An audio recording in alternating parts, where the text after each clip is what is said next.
It is 12 o'clock and we are live on YouTube. This is She-EOs on air. My name is Tope Fajingbesi, and I am delighted that this idea finally left the group chat. If you know me, you know this is not the first time I have hosted a podcast. This is not the first time that I've hosted something like this. I used to have Impact Africa a couple of years ago, and now I'm delighted that we're back on air. But I'm not back by myself this time around. I'm back with a group of friends, with a community of women behind me. And that makes this second coming just absolutely phenomenal. In a couple of seconds, you will meet my co host, Dr. Bilikis Oladimeji. You meet her in a couple of minutes. But before that, I wanted to just tell you a little bit about what we're going to be doing with She-EOs on air. In the initial run, we're going to do this once a month, especially during the summer. Depending on how things go and what you want, we might come to every maybe 2 times a month. But if you are one of those 5 people that is live on air with us right now, please make sure you tell your friends to tell another friend to go to thesheo.org/live to join us in the studio, to join us live, because we're going to be having very important conversations. thesheo.org/live is where we're going to be broadcasting from, and they can watch us. They can also go directly to our YouTube page at She-EO100, and they will see us broadcasting live from there. But this is going to be really a journey, an experience, where we're going to be tackling important topics, things that you don't have to wait for one more She-EO before we tackle them. We're going to be bringing them to this community. We're going to be bringing your voices, most especially. If you make a comment on YouTube, we're going to see that comment and we can share it live on air. If you want to ask a question, you can put it in our YouTube page and we can ask it live on air. We're not going to prioritize expertise. Yes, expertise is going to be important, but we're going to prioritize lived experiences, because some of these things sound blah, blah, blah, blah, blah, when, people are talking from a position of, oh, I'm just an expert lecturing you. But we're going to be bringing our lived experiences into this. And another thing we're going to be doing, is going to be very interesting, is that we're going to be starting with our Africa 101 quizzes. If you follow the Impact Africa, and if you've come to any She-EO gathering, we start with Africa 101. So get ready to help your friend and to help somebody with good answers in the comment section. So just get ready for that. One other thing I'm going to say before I bring Bilikis on is that this is such an important season for us. We are preparing for something really, really phenomenal. And if you go to thesheo.org/events, you're going to see that we're preparing for our Africa experience in October. It's going to be a 3-part experience that you do not want to miss any part of it. You don't. The first part is that we're doing our first ever Bridges of Impact Summit in Nigeria. Bridges of Impact is where we have young Nigerians come out to meet you, to meet women and men that can help them get on the ladder, whether it's through the career or community service or government work or business. We're going to be giving people ladders to climb. You do not want to miss it. Whether you have a ladder or you want to climb a ladder, this is for you. thesheo.org/events is where you want to go. Make sure that you do not miss the opportunities on October 24th at the University of Lagos. So pre-registration is already going on right now. You want to make sure that you send this to your friends and let your friends send it to their friends. Please make sure that you are definitely with us. Second part of it is that we're going to Banjul, Gambia. Oh my goodness, it's going to be really, really, really interesting. We're going to Banjul. We are going to, this is already sold out, but if you want to go, join the waiting list. If you join the waiting list, we'll see what we can do. But we're going to Banjul for about 4 or 5 days, and we're going to really, really have a good time. I've been having so much fun talking to the vendors and the hotels and the tour operators. They're even promising that we're going to climb on top of a crocodile. I don't know about crocodile. I don't know about crocodile, but We'll see about the other things that are not crocodile-ish. Then when we come back, we're going to have Rise by She-EO, our signature event, which you already know. If you were in She-EO last year or the year before or the year before that, you already know that we bring the heat. This year, we're tackling a topic that is so close to my heart. I'm not going to say it yet.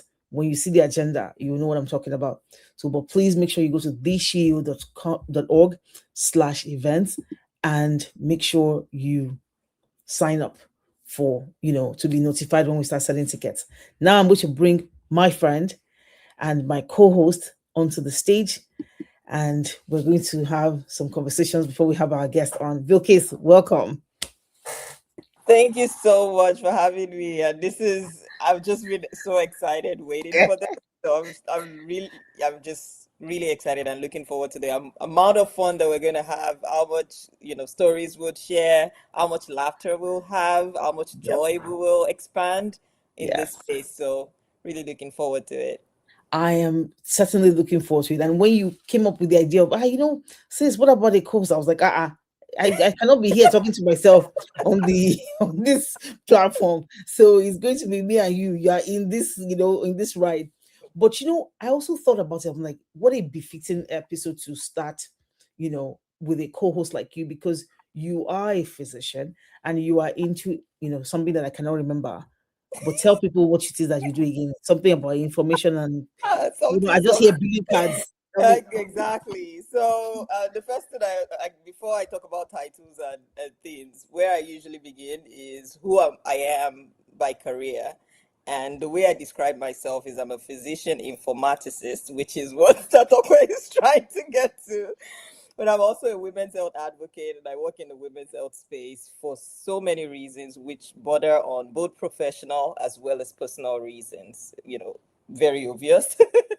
And there's just so many stories of myself and of family and friends that I can lean into, and there's so many areas of opportunities that I think really deserve the attention. And until we start talking about it openly, advocating loudly, and also designing policies that help address some of this, the well-rounded life that women really deserve would be missed. Yeah, who are you telling? But so for me, one of the things that happened to me this week that really, I don't know if the word to use is that I started feeling cheated, Hmm. is something that has been a stressor for me.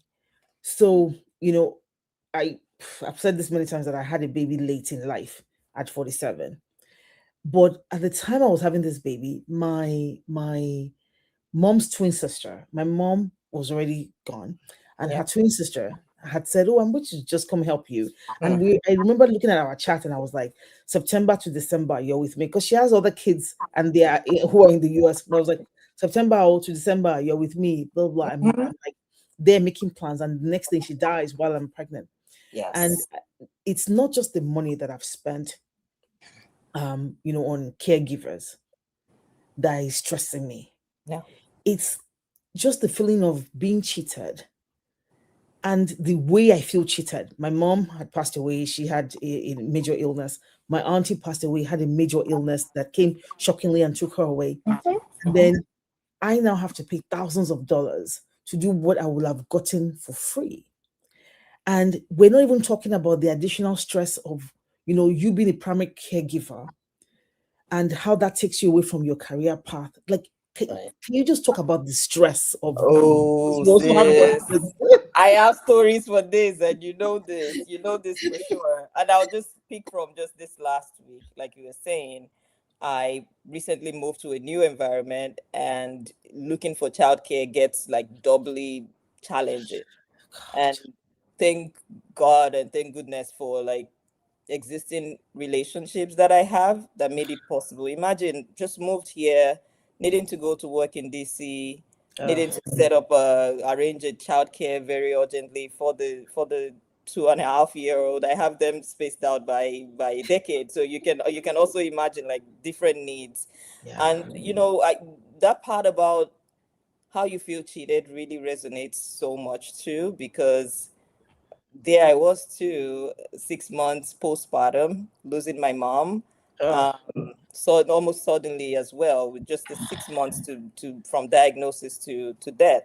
And it's just this surreal. Like, I don't even, till today, I don't think I've fully, I've reflected on so many of those things, but it's just overwhelming. And I have a point of reference. That's the other thing. When I was in my master's program was when I had my older daughter. Huh. And my mom was, if without my mom, I say it all the time. Without my mother, I don't think that I would have completed that program, because she was Hmm. there before she was born. She was there for another 6 months after she was born, and I could leave every day to go to class. I got back to class in 2 weeks after delivery. And that was only possible because I have someone who is trustworthy, who would continue to be there. And I'm going to say this for our viewers as well. If you're in that position right now, we're saying we're cheated because we don't have those support system. But when you do have them, do not take them for granted. That No, is that is the note, and that's no, around this at this. no, Yeah. no. One of my friends was you know, complaining about her mom. My mom did this. My mom this did that. And honestly, I didn't know how to empathize. Hmm. I just didn't. I couldn't feel any empathy because I was like, really? Really? Like I I might would want to rather, do that. yeah, I would rather my mom doing this and doing that and doing this and doing that. Like, I'm Yes. sorry, I just can't. I Yeah. cannot feel your pain. I can't. I, And it's just horribly stressful. I was talking to somebody today who left the career ladder, mhm. and she had a thriving career in the banking industry in Nigeria. Left the career ladder to settle her kids who were relocating, and she has not been able to come back there. Hmm. And now add to the fact that she's going through the joys of menopause. So the knee pain, the this and Oh the my that, God. and yeah. Everything. So imagine her feeling like, okay, the time that a woman, leaves the workforce, I don't think people understand that it's not as if she stops being productive. That is correct. But now she can't get back in. Why? Why? And then, there's just an additional stress that comes from that, and just pain that comes from that. And then she's now experiencing physical pain that a That's lot of right. people don't understand. Yes, and it's those type of pain that you can, like you said, it's when other people can understand your pain, or they can't even have a frame of reference for it, it becomes really hard for you to share those types of stories. And it's all of those invisible pieces, and the stress that we've been talking about, parenting, doing all of these things, they all have impact in our general wellness and our health as a whole. And then when you start to add the perimenopause, menopause piece into the picture, you had, the lack of time and space to actually just go down from sometimes you feel like you're on this roller coaster of nervous system Oh my breakdown Lord. Oh challenges my that you Lord. get out of. So all of them really, really add up. The stress of just daily living, the stress Yes. of caring for others, whether that is caring for your children or caring for parents as well, where the old sandwich generation piece, which many Yeah. middle-aged people really, really, that resonates with them a lot.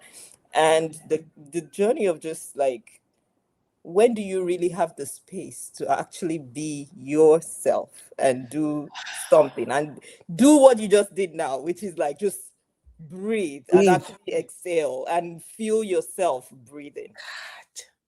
Just breathe. You Just know, breathe. and this is something that before I um had a baby, it was important to me that I took a time in the year where I just went away without my phone Yeah. and blah blah blah. And Yeah. so in 2023, I couldn't. I was going through fertility treatments yet again. In 2024, I had the baby, Mm. and she decided to make her entry by Ah, spending grand. 135 whooping days in NICU. Grand. Listen, Hey. they I don't think we talk enough about the trauma of NICU, whether it's a day or it's 135 days. Anyway, so I couldn't go anywhere. 2025, I watched the year go by again, and I was trying to struggle. And I remember my husband, God bless his soul, he said something that he's not listening to. This is in the farmer's market, but if he ever hears, he will know that he meant it in a good way, but it hurt me. Mm, I was complaining about the fact that I couldn't go away, and he was like, this is what you've been praying for. mm, So, you have it, you should not even complain. And honestly, that statement, I didn't get mad at him mhm. because I knew that he was saying from a place of goodness, but Oh, that statement just sent me down one rabbit hole of annoyance. And it just took everything in me. So I said, this 2026, so I'm going away. And I was like, okay, how will I go away with, a tiny toddler, blah, blah, blah. And you know what I did? tell I me. went to Barbados Mm.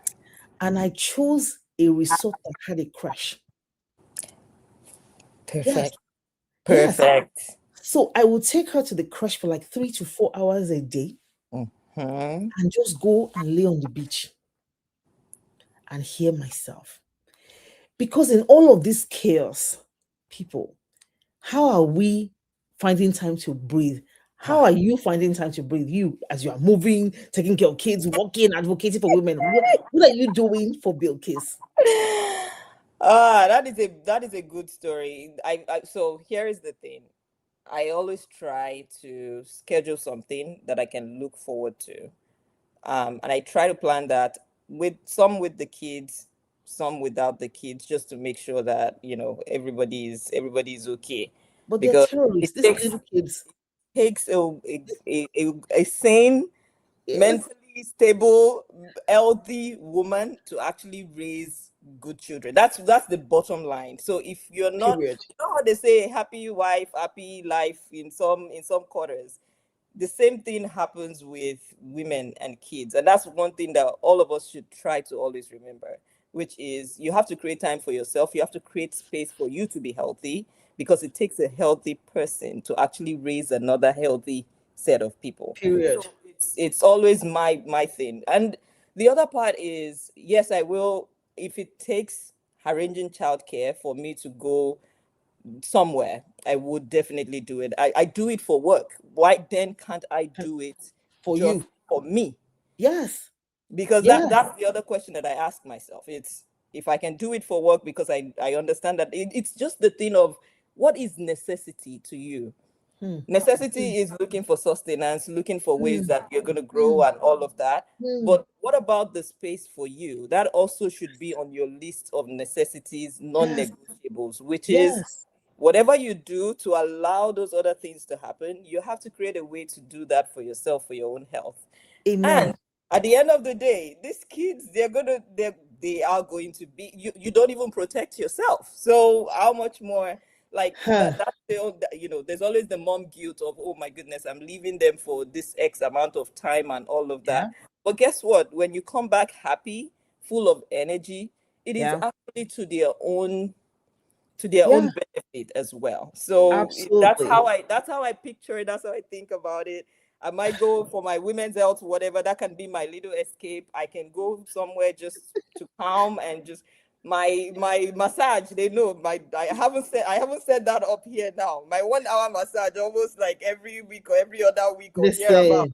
Listen, It's on deck. Like, I have it's to make sure that I do that. I haven't done that in a bit now, and I'm already feeling it. no, and I think it's very important. You mentioned something called mom guilt. And when Yeah. I bring in our guests, this is where we're going to start. Because that mom guilt, I think, is Yes. what kills us more than the amount of money that we have to spend to do XYZ. That's You know, right. I'm going to Africa for She-EO, blah, blah, and I'm not taking the baby. She's not Yep. going. Mm. And the thing that is disturbing me is not the amount of money I need to make sure that there's That adequate is care. there. Yeah. What's been eating me up has been so I'm going to be, so what if she doesn't remember me after 9 days? you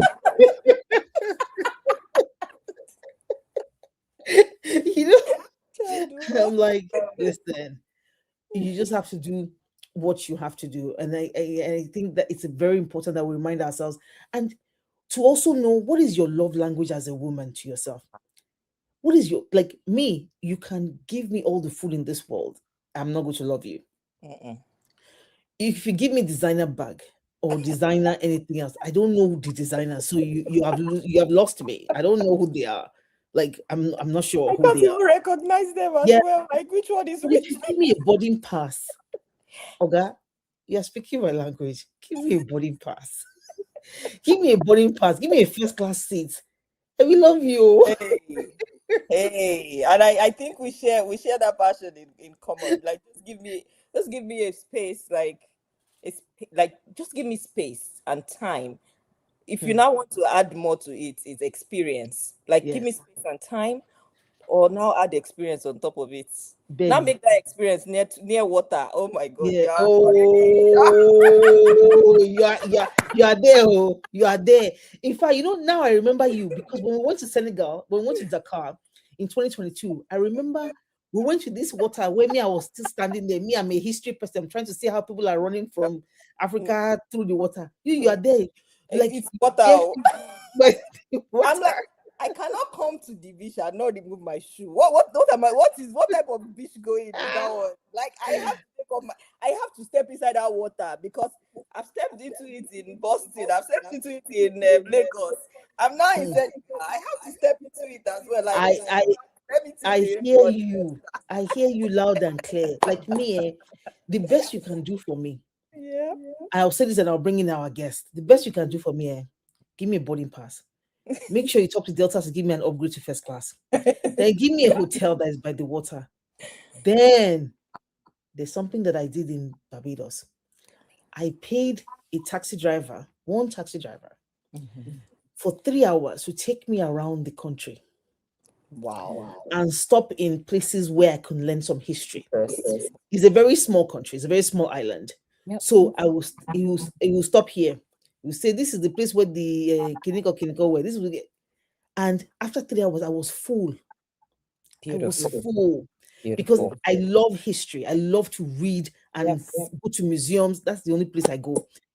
So to be able to just have a look or show me around, the holiday was done at that point. That is So that is really beautiful. And I have a friend that's from Barbados. I got to know her a few years ago. One of the oh places on my list.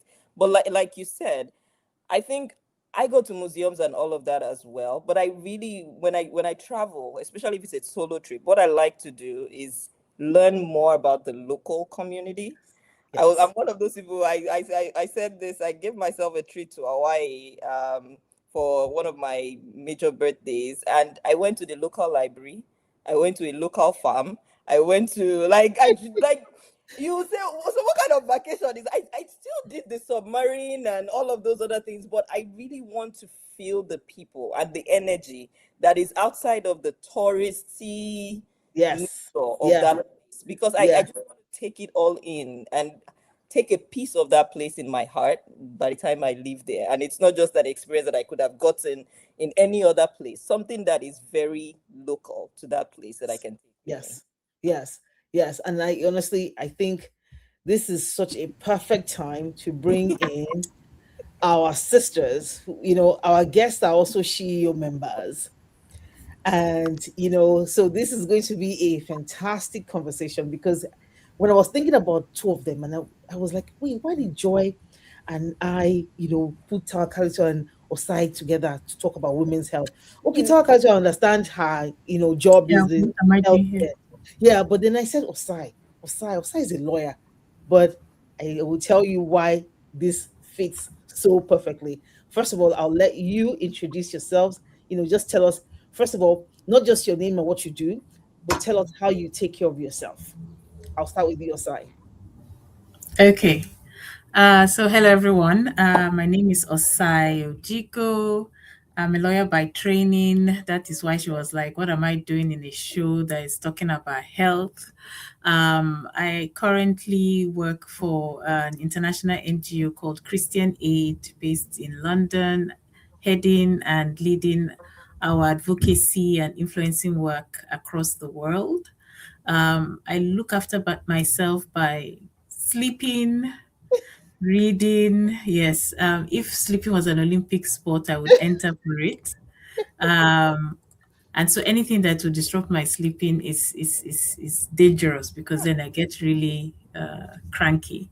But on a more serious note, looking after myself, and it's about things that relaxes me. So for me, massages, spas, facials, just being able to walk in the park. So I do that a lot. Like if there's somewhere nice to walk, I love that. And then I love to just have the time to catch up on some of my shows when I can. So Which shows do that's you that like? Which shows do you like? shows. Oh, on Netflix. So currently I'm watching Lydia Poet. Mm. Yeah, I haven't even It's seen that one. about I it's did. about it's set in, I don't know, but many in I don't know whether it's 19th century or 18th century it. Italy, about a woman that wanted to be called to the bar. So it's kind of linked to law. Ah, But at that okay. time, women were not allowed to Oh, become lawyers. good. But Mm, she's like the Sherlock Holmes of mm, Italian interest. So I'm following that at the moment. I think they're in season 2 or 3 at the moment.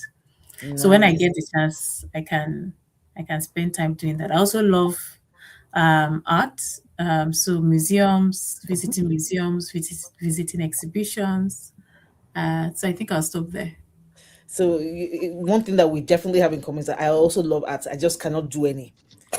As long as you Oh, can, as long as it's to admire it, it's okay. But I once got 17 out of 100, and Toyin Bashir, she's on this course, was in my class secondary school, 17 out of 100 in fine arts, because they asked us in GS1. I'm still traumatized by this, to oh draw no. three women going to the stream. And I was like, not even one woman, Not one woman to this three stream. women going to the stream. Like, are you mad? This is too hardcore. And I drew three stick figures, Yeah. and I just drew a line as a stream, and of Oh course, I no. failed the class. Art is in the eye of the builder. What they Oh mean no. by 17? I can Well, admire it. that's the distinction, because I also create art, even though I've not done much of it as Ah, I would love. okay. I So was In going that to say, way, but that's just fine art. So you write, you do poetry. Some those are also art stuff. It's and just not I have yeah. a crazy imagination actually. Exactly, So exactly. So it's just the interpretation of it for you, I guess. I feel better. Thank you very much. You trust a doctor to make me feel better. But now I'll let our dear sister Tawakalitu introduce herself and tell us how she takes care of herself. Hello, everyone. Hi, everyone. Thank you very much for having me. My name is Tawakalitu Jimoh. I'm a general nurse and I currently work with Leeds Teaching Hospital, Leeds, United Kingdom. Yes, it's my pleasure to be here, to be among inspiring women like this. And I'm so glad I'm given the opportunity to do this. So basically, I would say, yeah, I'll share my experience and then I would say the major thing I'm doing here now is like learning from people that are far ahead of me because it's like I've been picking one or two ways by which one or two things I can incorporate into my daily life. So for now, I would say the way I've not really been taking all of this self-care thing, like it's not so significant. Like I do it maybe just passively. Hmm. But in the past 2 years, I've undergone, I've been subjected through a lot of stress in different Hmm. ways. And Hmm. that's why I'm able to relate to what you've been mm, saying. I've Hmm. been married for 5 years and it's not been something serious in the second year having a first child. But at the moment I had my second baby, coupled with the fact that I'm living overseas Hmm. without family members around Hmm. and I have to work as a nurse, Hmm. having to balance all these responsibilities mm, has been very difficult. So it dawned on me in the past 2 years. My second child is 2 years, mm, 5 months now. And I can tell you, since I had him, when the moment I resumed my maternity leave, then I started experiencing all this. That's why I'm able to relate to all of this. Fine, I take care of myself. Basically, let me just say, I watch movies when I like. I do a lot of facial skincare and the likes. But just passively, just like normal thing. Hmm. But when all of these responsibilities started, and coupled with balancing, juggling career aspirations. I've got kids in the West that I have to raise, and there's a lot surrounding parenting in this part of the world. Oh, And this God. is me with all of the, I don't want to say they have checklists, or I have like a mental picture of how I want my children to turn out in different areas, how I want my home to be, how I want to grow in my career. Yep. And here I am with little or no support. How do I balance all of this? It's been really, really challenging. And it has taken so much toll on my health. So I can say I recently resigned from my permanent role, all because I was so stressed out. It was affecting my health. I was having physical symptoms. And as a nurse, it added to I became very anxious. Even something that is not there, I was diagnosing myself in serious ways. So I've had to take a break. And the sad thing is when I, discuss this amongst other women, my friends, colleagues around here. So it makes me feel as though I'm probably the one not doing enough, or so that's one thing with women. I don't know. Meanwhile, I believe every other person too is having one or two challenges, but maybe when we just come together, there's a way people just try to, shy away from. You just don't know what works. You just do what works. But I've learned part of self-care is just that I've recently understood again is listening to myself, listening to my body. Yes. And then this is me. Even this is what should work for me. This is what I need to do that needs to really give me a reset now, irrespective of what everyone's expectation about me, friends, colleagues, families, or anywhere. But I can say I've learned a lot. I've been picking so much from different ways by which you all have been, managing it all along over the years. Because I know you definitely have more experience. You've been in this for a long while.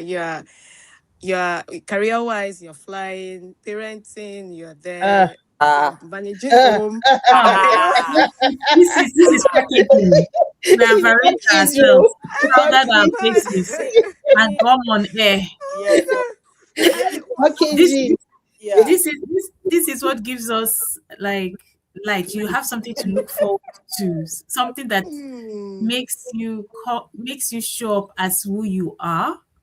Not all the different labels that you carry. You are not showing up here as a mother, as a wife, as a sister. You're showing up as yourself.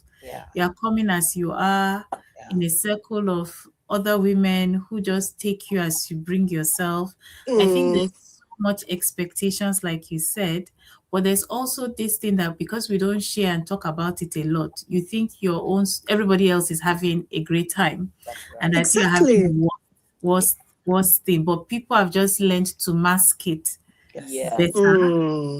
They have coping mechanisms they deal with, because by the time you hear someone, you're like, oh, after all, it's not that bad, I'm not doing so bad, or oh, there are many of us, so it's not strange to be acting or having to feel physical like that. exhaustion that comes from all the daily activities that demands your attention. So first of all, I couldn't say that any better, Osai, because it's a sometimes you look at it and you feel like, oh, everybody else is doing better than me. That comparison is like that.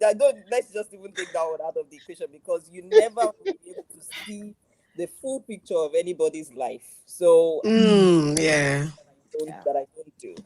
Your life, the way that your family is even structured, the way that who you are, whether you're the first daughter with all of the other responsibility, why the other person is last. I should have added that.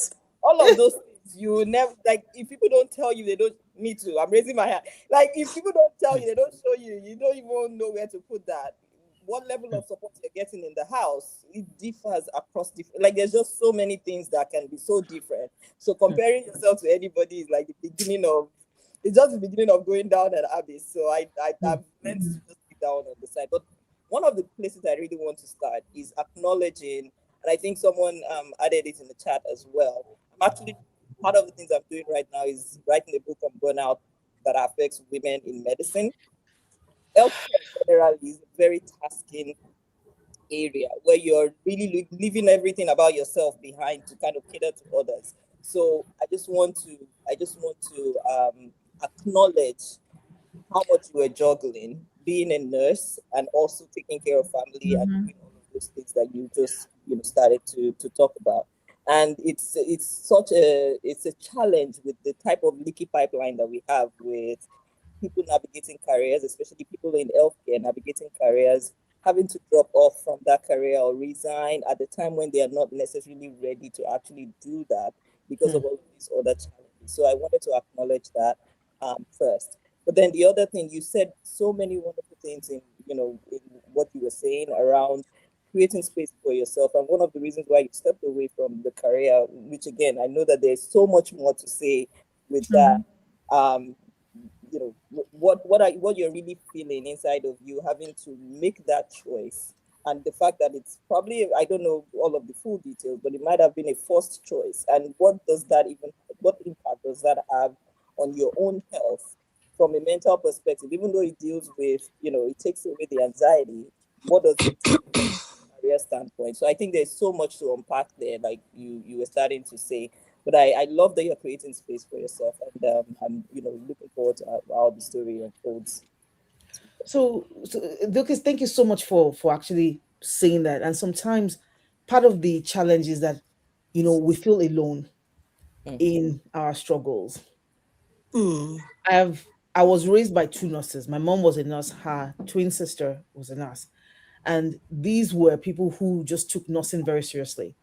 I had some very horrible experience with American nurses recently, and I made sure I told every bad nurse that, listen, my mother will be rolling in her grave, seeing how you're behaving right now. But there were a couple of fantastic, amazing nurses who just made me so proud of the profession that raised me. But I think giving yourself the permission to Mm. understand that your feeling is valid. Mm. That permission is the number one, is the cocoa, because as a person sometimes you think, oh, I'm angry with my husband for not helping, I'm angry with my nanny for disappointing me, I'm angry with the work for not understanding, I'm angry. But the person you're really angry about at is yourself. Yeah. The person that needs to be forgiven first of all is yourself. And I think, just owning that, what, I'm feeling burnt out, I'm feeling inadequate, I'm feeling X, Y, and Z. To say it to yourself, I think is very, very important. And to be where we all are, in the company of women who understand. That's right. That is Yes. very, very That's critical, in to be in the sense. company of Yeah. women who understand. But one thing I'm going to say to the three of you on this call with me is that how people have more than one child, I don't understand. I don't understand. Oh And my God. why, why do you think? I know, no, please. I want to start with your side. Please tell me. Explain to me. You had the first one, then you thought, I'll have another one. Is it that the first one was deceptive and appeared to be like easy, and then you now thought, okay, the second one? No, please explain to me. I'm trying. Oh my God, I think that's the question you should ask every mother, because this thing that it's like you forget first the pangs of childbirth, and then the chasing the child, chasing the child all over the house as well. I think there's one thing about, for me, it was about having someone else to distract the one you have. At least me, I have to. They can be fighting and chasing each other, right? You should be asking those That's people a that have four or strategy. five, two birds, Exactly. not twins. Those are the ones you should be asking. At least me, Oh my God. I was like, okay, I have this one. Hmm. You want to sleep, he's with you. You want to do it. So as if there's a second one, they can be sorting out themselves. So that's one. Sibling strategy. Yes, exactly. The second one is that, I think, and there was some time I had to go back. I went through a season where I was going back with every belief that you are brought up with. You know, there's always that fear. The reason why people had many children was because they were afraid if I lose one, that does that mean I'm childless? I will not have another one. So I think behind it all is also a fear. At least I have two. So just in case, like some sort of insurance, even though that we all know that there are no guarantees in this life. Because I know she's not a close friend, but I know of someone who lost three of her kids in one day. But that's another story for another day. So sometimes there's that fear that and even with these two, I remember there were hints people dropping like, oh, this one is old enough to have an aburo now, a younger one now.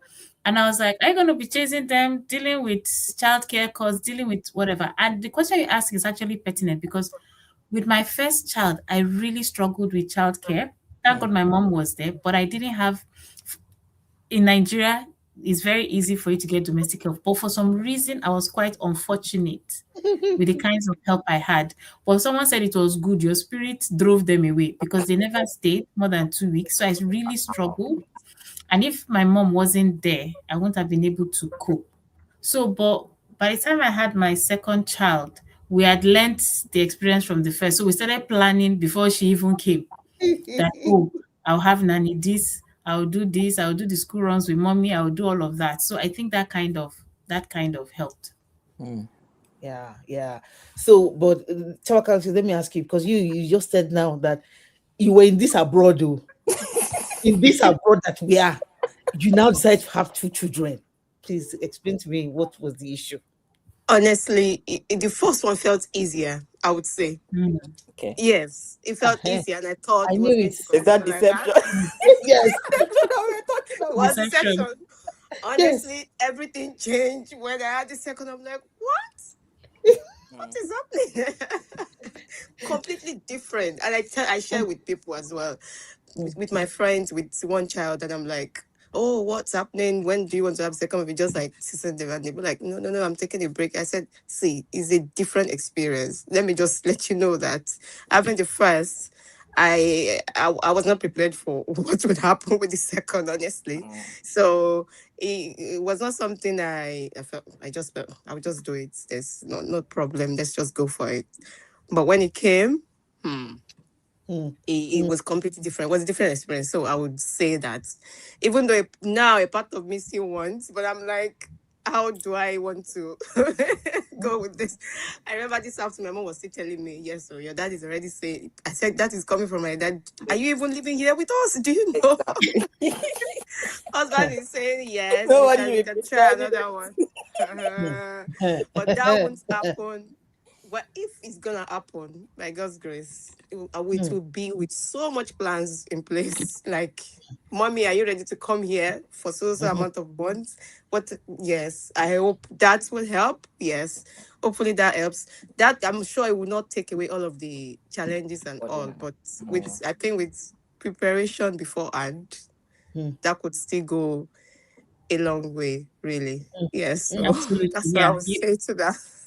Yeah, you need to plan for them. Otherwise, you will But just it's it's really overwhelming. challenging. Me, even with Exactly. the best plans, sometimes that's the part. Honestly, even with the best plans, sometimes, like I was saying, I lost my mom while I was in postpartum for my.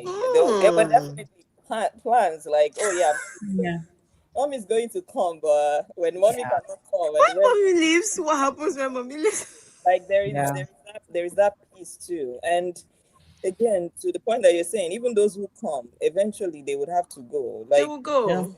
what is the plan that you're going to have at the Mhm. end of that? So to answer that Tope's question, I was very, very, very, very anxious. I was very nervous. I was in a second marriage too, which was the reason why Mm. I was like, okay, yeah, I'll give in and let's do this. And for me too, it was like a decade after the first one. So it was the time that I was actually studying mental health in the US and all of the challenges that comes with it and all of the disparities that exist in just Mhm. the way women, especially Black women, are treated in the country and what the health outcomes Mhm. of Black women in the US, what that looks like. So the whole pregnancy was, oh my goodness, I can't even get into all of that. We'll spend all of the time talking through that. But Yeah. I'm just saying that even the best of plans sometimes Okay. doesn't really end up working, but it's, these gifts come into our lives, and at the end of the day, we just decide that we have been blessed with this. This is how we're going to deal. Like, we're going to work it. We're going to make it work as best as possible, and keeping ourselves at, how do we keep ourselves healthy for us and For them. for them. Them. So I was going to ask you guys Africa 101 questions, but as I've been looking at this question, I'm like, first of all, there's an unfair advantage because two people are in the medical field Oh yeah. and one person is not. And if I'm asking questions like which stress hormone aids the fight or flight response, the people that are doctors will know it and nurses will know it. Then I will now be putting Osai in an unfair disadvantage. So, Joy, I will not ask these questions. In the next episode, what we're going to do is that we're going to really do more about historical figures, people, so that there's a level playing field. But I want to talk about, as I look at these questions, I want to talk about one of the things that is prevalent in there, which is about the stress hormone that aids fight or flight response. We all know which stress hormone that is. Do we know? Cortisol. Cortisol. You see your side. I've asked you that question since you are. Huh. We know You don't know how I know cortisol. So because we went through the stress. To say, like, Honestly. this is an and I want to talk about that. Mhm. And I want to talk about cortisol from the perspective of not just the traffic. First of all, you that are in the UK, one thing that I know will make me have cortisol is your public transportation system. Really? But oh God, from not knowing where to enter and having nightmares in the day that the bus will leave me if I go upstairs and I try to come downstairs and I don't know. That thing drives me crazy. But no, I'm not going to talk about traffic or your bosses. I'm going to talk about the stress that women face from romantic relationships. Good. It's something that we don't measure. It's something that we don't talk enough about. And I want to open it up to us to talk either from personal experience or from clients or from, just from real experiences, what you've seen this do to a woman that you know. I'm going to start with you, Dr. Bilikis. Well, that is a big one, because again, I think a lot of us, and the romantic relationships are the ones that really help take us out of our rational mindset to this irrational area. And so there are a lot of things that we accept or we allow or we permit because of the romantic relationship, rather than what we would accept otherwise. And a lot of it can be seen in people who go through heartbreak, or they go through, even people who are, and I know we've talked about this so many times as well, which is around harassment or domestic violence and so many other things that might happen within romantic relationships. And people give opportunities, they would allow for benefits of doubt and several other things that you would think about. But then when you see them outside of those romantic relationships, they make better decisions. So it is an area where I feel maybe because of the love that you think you have for the person, or you allow, there's a permission of certain level of things that you wouldn't naturally accept in other relationships, that make it a lot more complicated. And to your point, it really distorts so many areas. I remember as an older person, when I was growing up, and my mom would be like she would come to like advocate for different people. It was very obvious that this person was getting beaten by their romantic partner.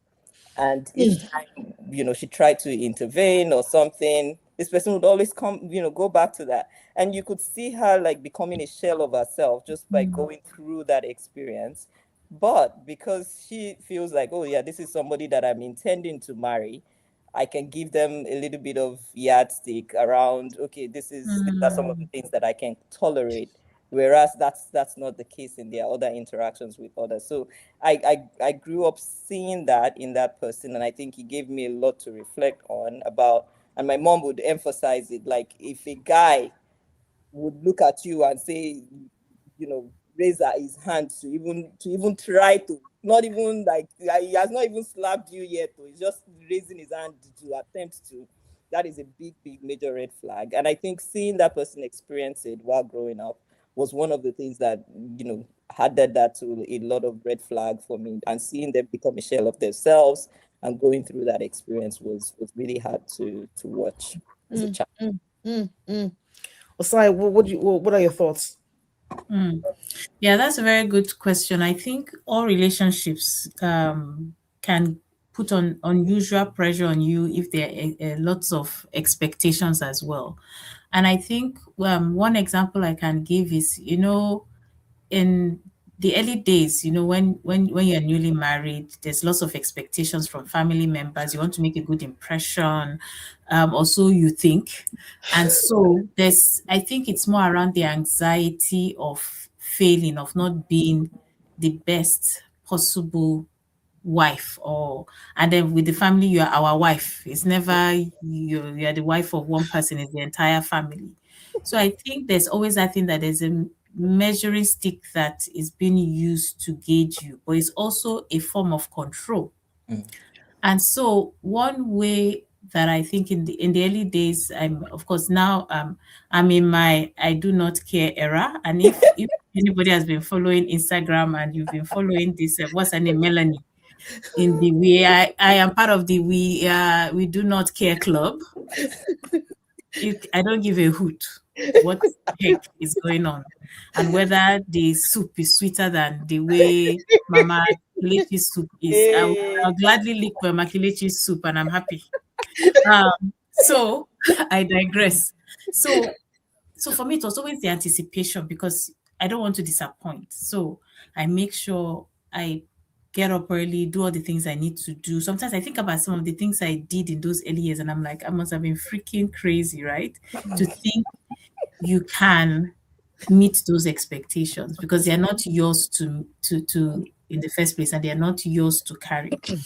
And that created a lot of stress, because just the thought of preparing again. So, for example, those that know my family and everything, my parents are always great hosts. They're always hosting people. So to not bring that energy into a new family as well was also about creating those boundaries. So for me, it created a lot of anxiety. The preparation, the getting up early, the making everything then. But when I realized that despite all of this, it still doesn't, how will I put it? You cannot be 100%. You cannot get, for someone who is academically strong, you always fail each time. Because you cannot get it, you cannot meet up with the expectation. That was when I started backing down a bit on that pressure to say it's external, it has nothing to do with me. But it made me stick out as a sore thumb compared to other wives in the family, because others would still want to please, would still want to make sure they are doing this and that. And then for me, I'm like, this is my limit, and I've accepted it. This how far I can go. Take me as you've seen me. And then we shall move from there. But it did create some tension with my husband initially, because of course he too wants to have that pride, that, oh, my wife can do this, my wife can do that, that kind of situation. And I had to be like, guy, there's no way I can meet this thing, so I'm not even going to try.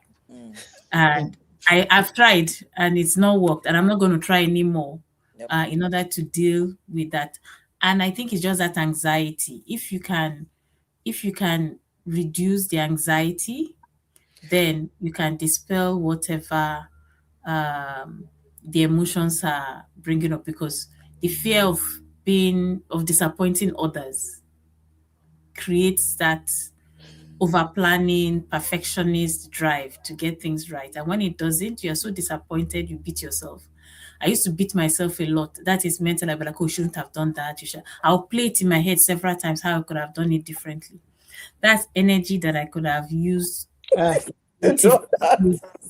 in doing other things. And what I learned actually quite recently, like in the last 10 years, was that you just need to find your people and make your peace there. Those that are not your people are not your people. When I say not your people, not that they are not your relatives or whatever, but they don't get you. So there's no amount of energy you put there that you're going to get results. You actually get results from investing in those people that care about you and who are there for you. And that is where you would have your greatest peace. If you're not buying me a ticket to the Caribbean and making it a first class seat, that is window. I don't like first class seat that is in the middle. You know those. You know, if you fly Yes. Delta, there is 1, 2, 1 in Yes. Delta 1. No, I don't want the 2. I want the, A or The J. one. Space. Okay, if you're not paying for that seat, that is live flatbed. I'm not talking Wow. about first class on United though, or on Ethiopian Airline. I'm talking about Delta. Oh God. Okay, if you're not paying for it, forget. Yeah, you can't stress me. One time, one of my in-laws was trying to be mean to me, and I just picked up the phone and I told her that no. And I looked at myself and said, me, that I'm almost 50 years old. What is this one saying? If I was a 24-year-old bride now, we'll have that conversation. But I'm almost 50, I don't care. I'm a few months from 50. I just told her no. And she was like, oh, can you do that? Can you say that to your sister? I said, my sister will not do what you just did. Yeah. I did not let it rest. Oh, I don't go and report my husband to go and fight for me. I said, me. Okay? No, you're not going to stress me this age that I'm in. And you're not the one buying me 7J or 7A. Why are we having this conversation? No, you're just not going to stress me. I'm sorry. And if you want to stress me, then you bring that to 7A or J. My sister Tawakalitu, let's talk about stress, marriage. Okay. Well, from my own personal experience, even though I've been 5 years in marriage now, and I would say I've learned, relearned, and unlearned a lot of things. And before I got into marriage, I thought I had, everything sorted. Like, I know what's going to happen. I know what to expect. I know what I needed to do. But then marriage came with all of the expectations I felt I was supposed to meet up with. Especially growing up, seeing my mom as trying to always want to meet up with expectation. So that was the way I saw my mom was my first instinct of how things should work in marriage. But along the line, I felt, my mom, she's not a career person. She's into business. This is me. My career I still need to, show up for my career. So if I have to add this to all of these expectations, saying what my mom did growing up, no, this is not going to work. I just saw, it was just like, I was saying the results, result of every action I was taking. And I felt, this is not going to take me far. This is not sustainable. Never. It is not sustainable at all. And that was when I had to just take a break to say, no. It's like, there was a day I said, it's like society doesn't even know what it's doing. I had to come to terms with myself to say, man, there are many people in this society that they don't know what they are doing. So if that is what you want to go through, you want to follow rather, then you're just setting yourself up for danger. So it was true. I wouldn't say I actually, what do I want to say now? I was trying to meet up with the expectation. I did majority of things. Okay, as a wife, I expect to do this, I expect to do that. I thought that was the way to go. So it was my personal decision from the result of what I was saying. I felt I don't need to stay long on this. No, this is not going anywhere. So, because in the end, in the end, no one is coming to save me. It's still me. You do everything. People even think, oh, you're such a good person. I said, I don't want to be the hero. No, you don't have to come. Stop it, No, stop it, stop it, stop it, stop it, I say don't it, want say to be it. the hero. I'm okay Yeah. being like this. You don't need to call me. I don't want to be the hero. I'm You're already becoming the enough. best. Exactly. No, Exactly. exactly. Yeah, I Any don't want to. level of heroism that is going to Yeah. deprive you of your peace, of your safety, of your health. And I think It's that's not the worth part that it. we don't sometimes remember. Yeah. It's going to deprive you of all of those things, and those core things. It's not really worth it. And It's I not like, worth it. I like what you said about like making sure that you have that boundary setting is always going to be important if you want to manage your stress level and deal with cortisol and all of that. Like you have to be able to create that boundary around what are the things that are you would be willing to accept versus the ones that you don't. What levels are you willing to go to help others? You can I there was this thing I used to say, like, you cannot stand on needle and be trying to support another person over there. You have to deal with your own pain, your own stress, your everything, so that you can actually have enough and the abundance to be able to take care of others, or to be able to live up to certain expectation. And it's not not everybody is authorized to set expectations Yes. for you. That's the other thing. Like, who is that person that needs to set the For expectation my life. of your life? You have to think about it in that way. Like, Yeah. I should be setting my own expectations. We should be, Exactly. even in a romantic relationship, we should Yeah. be talking together about what our limits or our areas are, that we can then work within those boundaries and find other ways to deal with other expectations. And And I to love think it. that, okay. And I love To it think, for Tawakalitu. Oh, sorry. I said I love it for you that you discovered it quite early. For Early. for yeah. some of us, we've been on this journey for a long time, Before. just living for other people's expectations. Yes. And then at one point, I had to ask myself, who made the rules? Who said you Exactly. have to go and greet everybody at Christmas time when all you want to do is stay in bed? Who made? I had to ask myself, who made the rules? Then I said, okay, I think it's When was it about time posted? When was it posted? start When did you making the vote on it? rules. Which Yes. group? Yes. Was I Yes. part of the society? Yes, let's exit. Who signed the contract? So I think being able to reassess and to be able to take that step to correct it, I think takes a lot of courage. But it's good that you picked it up really early, and I think thanks for sharing, because it just gives a lot of people the permission to step into what feels true for them. Yeah. Yes, you're so right. So, of course, we have gone past our 1 hour. Me, that I said I wanted to do 35, 40 minutes. Look at us. We're going to wrap up now. And we'll wrap up with this question. What are you doing differently in 2026 for putting you first? What is it that you weren't doing before that you are now doing this year, and that you can share with people that are listening, that they can also learn from? I'll start with you, Tawakalitu. Okay, thank you very much for the question. So recently, I've added quite a few things to my self-care list. So first, I'm about to enroll on exercise program. Yes. So not going to the gym, that might not be achievable. But I've got the treadmill, I've got my dumbbell. I have a coach already, so we're about to just get on with it. So I'm going to start that. So that will incorporate nutrition as well, not just the exercise aspects. I just needed something that, okay, aside from the physical activity, then how do I balance my diet? So I'm a nurse, of course, but then I just wanted that to come from a coach, an expert.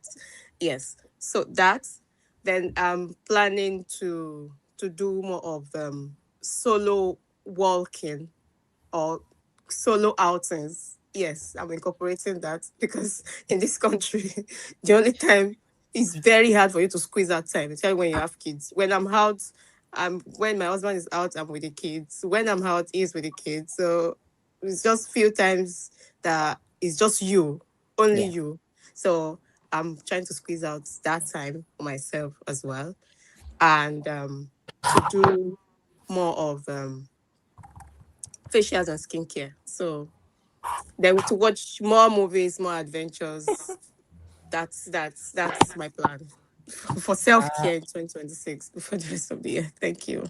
I'm loving it. And as you were talking, I was writing down the plans, and the only one that does not, probably cost a lot of money is the solo walking.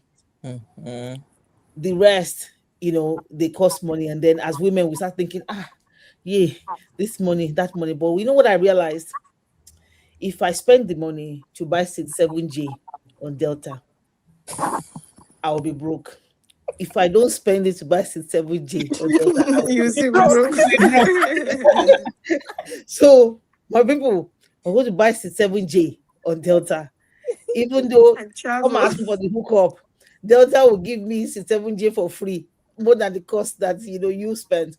But I like what you said, taking care of your body, because we have custody of this body for a short time. That's And right. people, I'm very guilty of this. We don't take care of that body. So exercising, getting a personal trainer, vacation by walking. It's not every vacation that is 7J on That's right. Delta. Some of it is 83B. We Some of it is got not it. even a plane. Some of it does not even include plane or car. It's just taking a solo walk. I love That's how you right. talk about solo walk. Yeah. That's really nice. I like the facials and skincare. There's nothing better than a good pampering. Hey, I got one massage in that Barbados. By the time I finished, I was like, this person, this will give you a big tip. If the tip was plenty that I gave the woman. If I thought Right. she used that for me, but she removed all the tension in my body. That's Very right. key. Then you talked about movies, but what I wrote down is Nollywood. Because that's the only movie that I know. But movies, I love it, love it, love it. So Osai, I'm going to go to you next. Yes. And I'm going to start with the money part. In 2026, I'm taking of course, I've been investing, but I'm taking the money question a bit more seriously, thinking about what it means what does retiring well look like for me. So I'm Mm. looking more towards that now, but also making peace with my will I call it my money demons, about the false beliefs that made it difficult for me to spend money on myself. Like it Mm, would be very easy.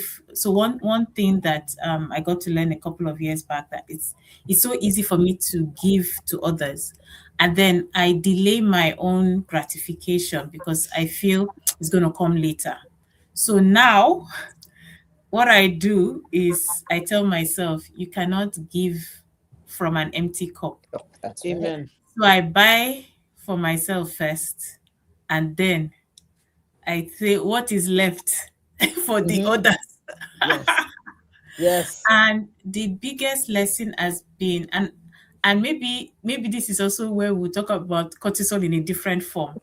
I found that when I want to buy that dress or that bag that I really like, Mm-hmm. I Mm-hmm. feel something in my stomach. I feel it in my chest. I feel it in my back. I feel it everywhere. That am I going to remove this I money thought and your pay mother for was from something? Is it Ibadan, this not money? from not from Ijebu. Osai. So I'm like that. But the more I realize that I am dipping in and paying for this thing, the easier it has become Mm.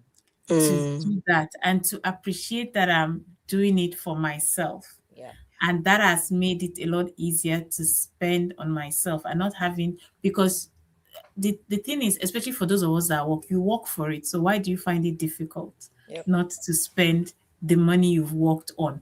Mm. And a friend of mine made a comment one time, and it was when she made it that day, it was irritating, but it makes a lot of sense. She says, all this money all this work you're working, you are stressing yourself, you're not resting, you're not sleep, you're not enjoying it.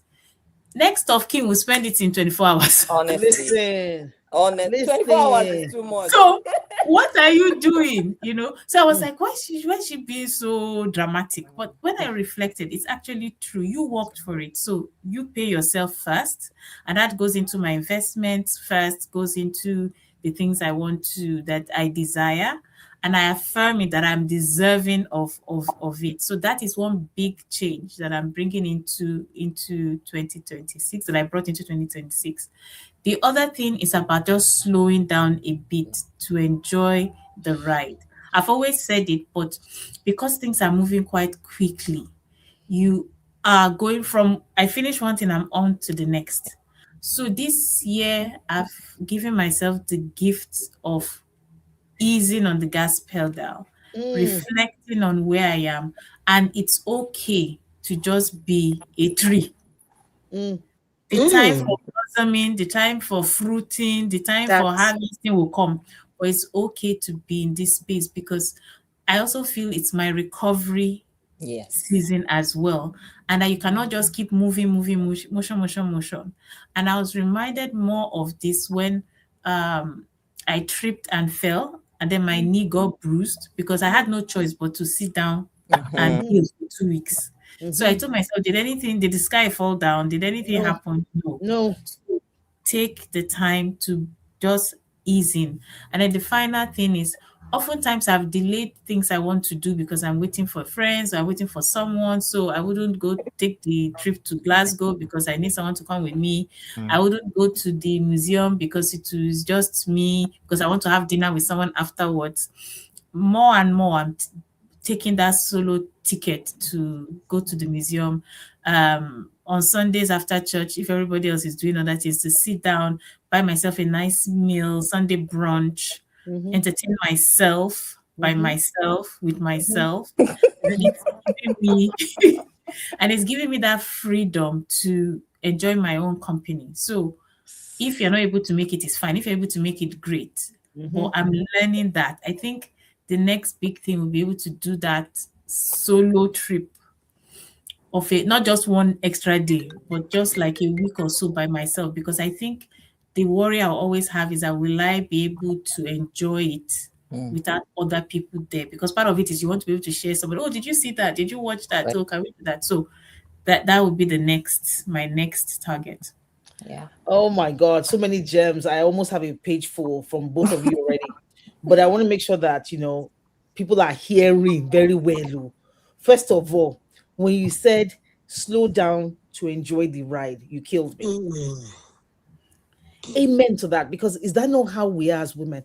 You are going, going, going. Forget what other people need. It's you.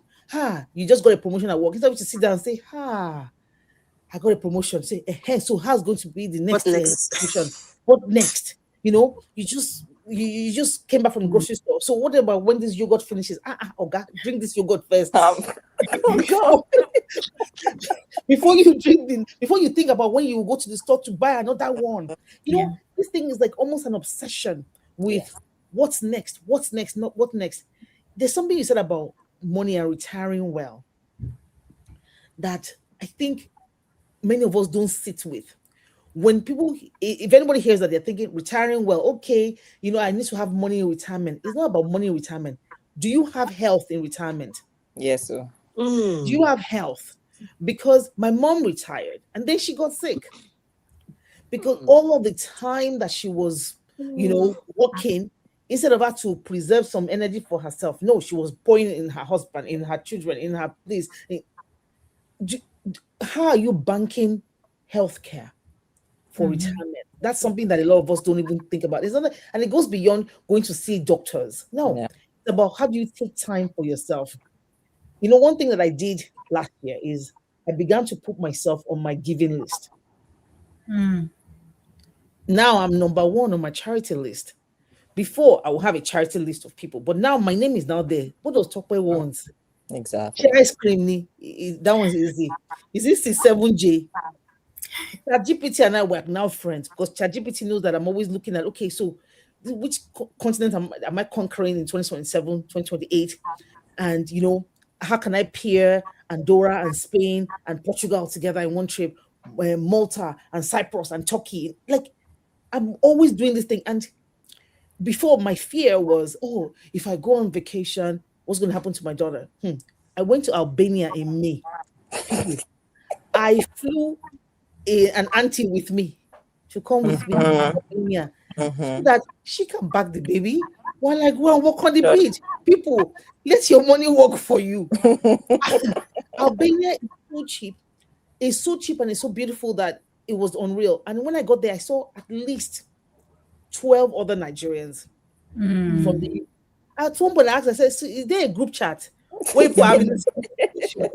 Now, this is where people are coming to, because people are enjoying their life, but no, you're not.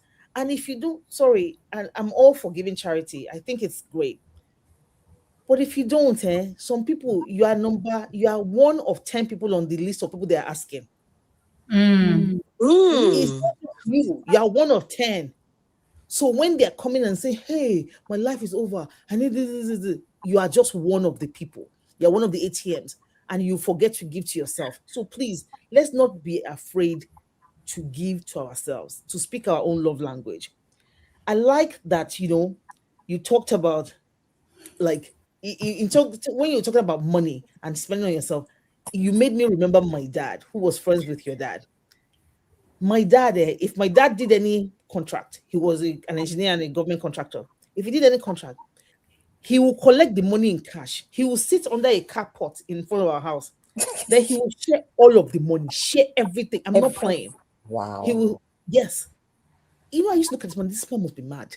Like, you're a contractor. What do you know that money's going to come tomorrow? He'll say, oh yeah, then he will now keep a certain portion for the next Owambe party. People, I grew up dancing Owambe parties in my own house overnight. Me and Adewale Ayuba were on first name basis because he used to play football. My father would have a party just for nothing. Like, and so when he died at 69, I felt bad, but I also felt like this man lived a very good life. Yeah. He wore Ashoke with his friends to he calls on day. Like, this was his love language, and he lived it, and he wasn't afraid to do it. And we most of the time were afraid to do it. One last thing I'm going to say is that one of the things that I used to do is I used to go on vacation solo without my phone. And now I have a daughter, I need to be able to reach, and so I was like, how will I leave my phone? But I figured it out. I now have a burner phone, which I tested in Barbados. I left my phone, I left it in my house. I gave it to my husband when he dropped me at the airport. I said, please help me put it by my bedside. He said, I said, there's this other one now. So I now have this burner phone that is very cheap, $20 a month, that only my husband and my siblings know the phone number, and they don't know not to call me. Please don't be calling me. So if I need to communicate with the world, there's a phone. Okay. But alas, I don't have 635 WhatsApp messages disturbing my vacation. So we need to figure out how to do what works for us in the most, enjoyable way. That's my sermon from everything that you've said. Thank you very much. And I'm going to wrap it up with Bilikis. What is it? So I don't even know. I think I shouldn't even. I'm like, what do I need to add to all of that?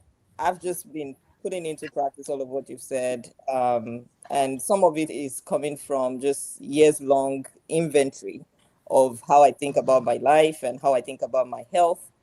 You said something, Stelsai, about financial health. If there is anything that stresses us a lot more than many things else, it's finances and sustenance. Like, you're thinking about, how am I going to make it through this year? What is the savings that's going to be available? Am I going to be like, if you're just crossing, if you're even living in the UK or the US, the bills are already there. Is that you give yourself peace of mind and put them on auto pay, or you continue to monitor them with Biro, or you enter a grocery store now and you see everything as the markup prices and all of that. So one of the things that gives us the most concern and that raises our stress level is finances. And so putting that in order in some ways, whether that is giving to yourself, making room for for emergency funds and all of that, I've been putting that into practice a lot more. And then when you talked about pacing your life, one of the big reasons why I decided to move back this direction is I'm just not ready for that life of just every day. Your nervous system never really gets a chance to kind of like calm, like just balance out. No, everything just keeps moving in circles, and you feel like you're in this roller coaster that never ends. So it is slowing down that pace of life, surrounding myself with trees, surrounding myself with a place that I can actually just take a walk in the evening. Like that's the thing that I'm doing for myself. And I think that is a very, very important piece of to a good health. The other one is socials. Of friends that you want to have in your community. Who do you really want to have access to you, and who do you want to have access to? Like those types of things, and figuring out what that really means. Because unnecessary, sometimes you don't know how much the communities that you're in, or the groups, or the sessions that you're in actually add more to the stress that you have, and have a great impact on your life. So those are some of the things that I'm just re-emphasizing, having something to look forward to, making sure that as I'm taking care of others, I'm leaving room and space to take care of myself.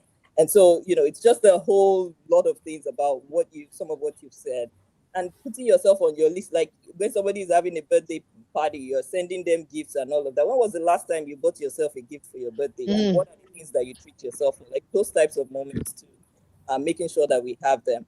And before we leave too, I wanted to just share this quote that was attributed to Eryphilius of Talecton, which says, "When health is absent, wisdom cannot reveal itself. Art cannot be manifest. Strength cannot fight. Wealth becomes useless. And intelligence cannot be applied." So if there is anything that you want to really, really make non-negotiable as part of your experience, you want to make sure that health is on the top of your list. And as a woman, it matters even more, because we are drawn in so many directions that if we don't take a moment to face ourselves, to ask ourselves, and to keep ourselves in mind, we will be living a life that is not full. We would live a life that we would regret at the end of the day. So I think it's just very important for us to continue to think. Wow, ladies, thank you so much. First of all, I want to also put some of my Ijebu spin on some of the things that you've said, and some of the things that came up for me when you talked about managing the bills and how the bills can be so stressful. I've been talking about 7A and 4J and 4B. Yeah. But you best believe one thing. One thing is clear for me. Since I started working in America in 2003, there is not a paycheck I cannot tell you how I spent it. Not one. If I go on a plane now, you best believe there's a spreadsheet that has backed up that plane ride. Oh, there is. Oh, me, I don't cut my coat according to my size. I cut it according to my material. Barely. My size is big, but my material is small. So I record it according to the material. I have also learned a couple of things. For example, because I use American Express Delta credit card, I can get one extra suitcase when I go to Nigeria. Yes, sir. And I can also get upgraded. You see, when I say 7A and 7J, my younger sister, she knows me very well. One time we were flying together from Lagos to London, and she was with her kids, and then they also had one of our friends who also had her kids. At some point during the flight, one of my sister's friend's kids came to meet me in first class, tapped me and said, "Auntie Tolu said that I should collect some food from first class." I said, what is this? So I gave her some snacks and I went there. I said, "Tolu, why did you say that?" She said, Shebi, we know that you did not pay as much as we paid. So we that were in the economy, we know that we paid more than you. So as you are there, you must give us some of our entitlement. They know that the price I pay for that 7J, Oga, is less than the price you paid for your 83B. So it's to understand how to get the enjoyment we want for free, to be honest. Because at the end of the day, I'm an Ijebu accountant. So nobody is collecting money that they're not supposed to collect from me. Period. So my aspire on that one is that I don't even I want to get to the point where I even don't have to carry biro and pen or Excel spreadsheets before I can actually map those. I just want to go there. I just want to book the ticket, not have to worry about here is where that part is coming from. And that's why honestly, that investment, that everything, yes. So I agree with you. I agree with you, but yes.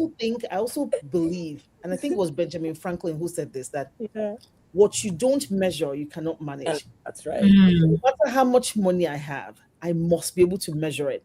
Yes. Because eventually I want to be sure that I'm spending my money the way I want to spend it.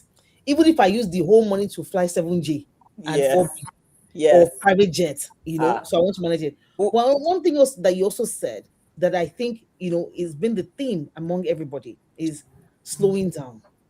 Slowing down. We run this life as if we're running a sprint when it's not a sprint. And by the time we get to the end, the finish line, many of us are exhausted. And that's because of everyday decisions that we make. We don't take time to smell the roses, and we should. Then, you said something that I just honestly I want to emphasize, which is to protect your circle, the energy that you have. Most likely in this life, many people, most likely, if you call me, I don't pick up my phone.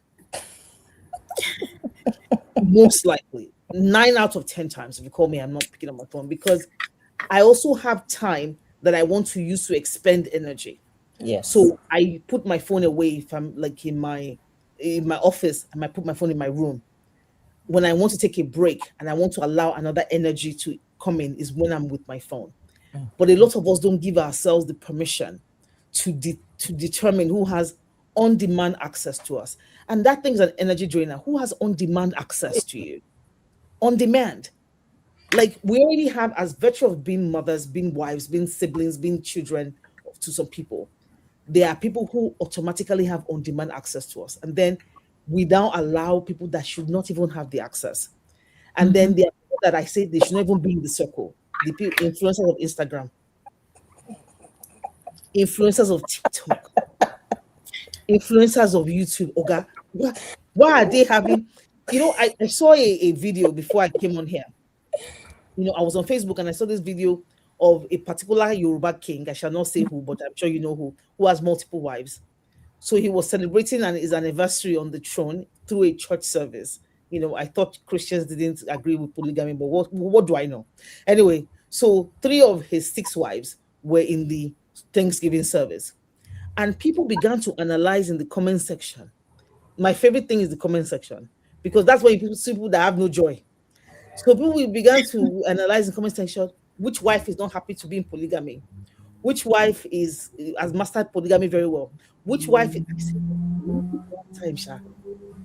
People have time. These people have time. So now imagine those wives who have chosen to be where they are to now be reading the comment section. That is allowing, you're not protecting your energy. You're allowing people who should not have access to you have access to you. And we need to really, curb that.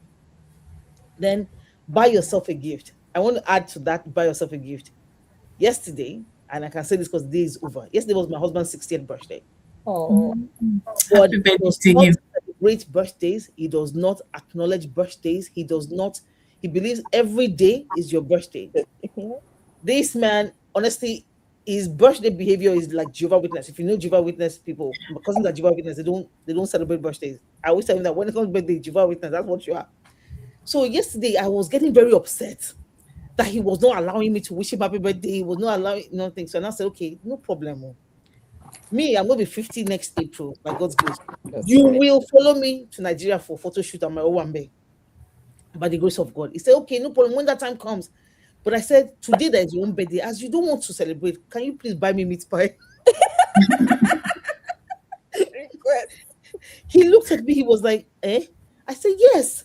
Should be if we were having a party, people would have had meat pie, people would have come to eat. Okay, me, I'm the only person in this party. When you're coming from mosque, please buy me meat pie from the African store. And he came back with meat pie, and I was very happy. So it's not about what we want for ourselves. Also, what we also have to normalize asking our loved ones for things. Yeah. The meat pie is nothing, but for me, it was how I wanted to feel on his birthday too.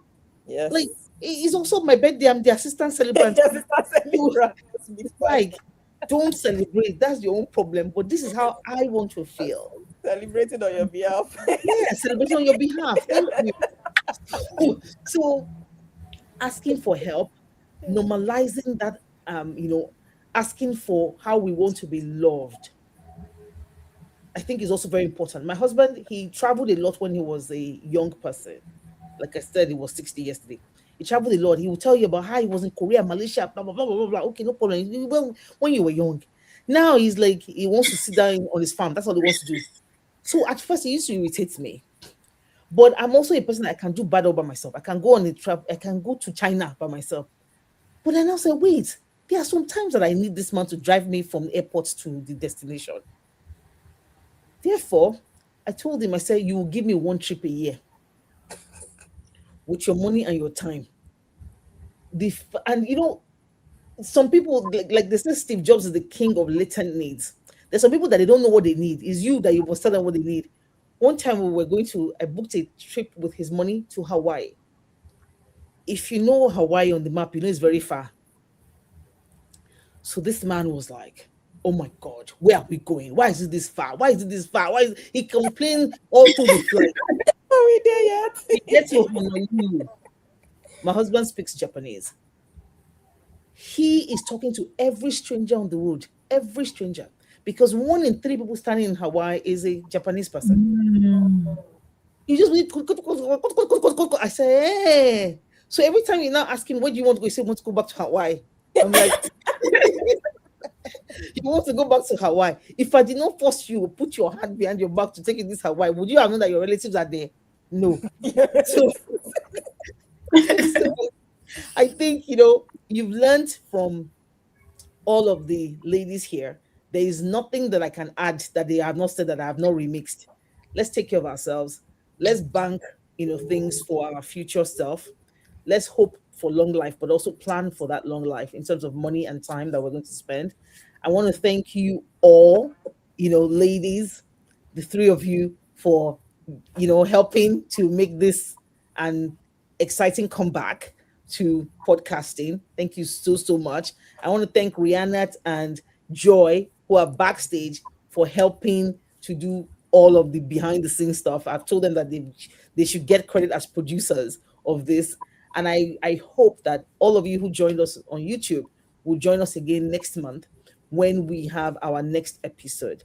You will get Joy, please put the dates in the chat so that people will know when that date is. And we would definitely have another great conversation. If you would like to be on the show, you know what to do. Join She-EO. And don't forget, October, we're going to take Africa by storm. Lagos 2 times, October 24th and 31st. And then Banjul, where Osai has warned me that she's not climbing on top of any crocodile's back. No crocodile. No crocodile. But I'm with her on that. But we're going to have a good time. It's going to be self-care like you've not seen before. Thank you all so much. The website again to join our community is thesheo.org. Thank you all, ladies. Thank you so much. God bless. Thank you. Take Bye-bye. care. Bye. Bye. Yay. End stream. And Did I leave without that?